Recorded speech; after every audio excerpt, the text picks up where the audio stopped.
வேலைவாய்ப்பு மோச கும்பலால் பாதிக்கப்பட்ட 5 மீட்கப்பட்டதை தொடர்ந்து அந்த மோசடி கும்பலின் நடவடிக்கை அம்பலமானது. மேலும் இந்த நடவடிக்கையில் முக்கியமானவர்கள் என்று நம்பப்படும் 3 நபர்கள் ஜொஹோரில் சிறப்பு போலீஸ் நடவடிக்கையின் போது கைது செய்யப்பட்டனர்.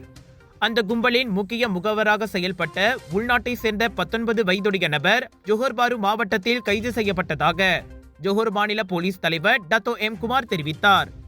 அதனைத் தொடர்ந்து ஜொஹோர் பாரு மற்றும் பத்துபஹாட்டில் 18 மற்றும் 25 வயதுடைய மேலும் 2 உள்ளூர் ஆடவர்கள் கைது செய்யப்பட்டனர். வேலைவாய்ப்பு திட்டத்தில் சேர்வதற்காக பாதிக்கப்பட்டவர்களை அவர்கள் ஏமாற்றியதாக நம்பப்படுகிறது.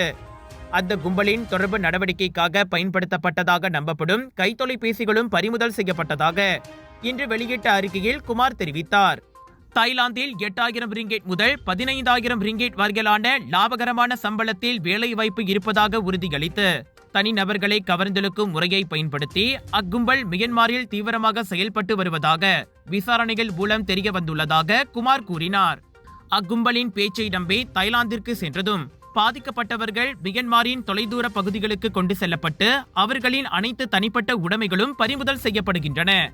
அதன் பின்னர் அவர்களின் நடமாட்டங்களை மோசடி கும்பலின் உறுப்பினர்கள் கண்காணித்து வந்தனர்.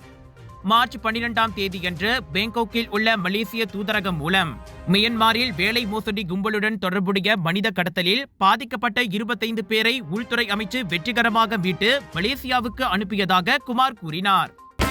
முதலீட்டு பணத்தை மீட்க முடியவில்லையா? கடன் கொடுத்து மாட்டிக்கொண்டீர்களா? அணுகுங்கள் S7 ரிகவரி.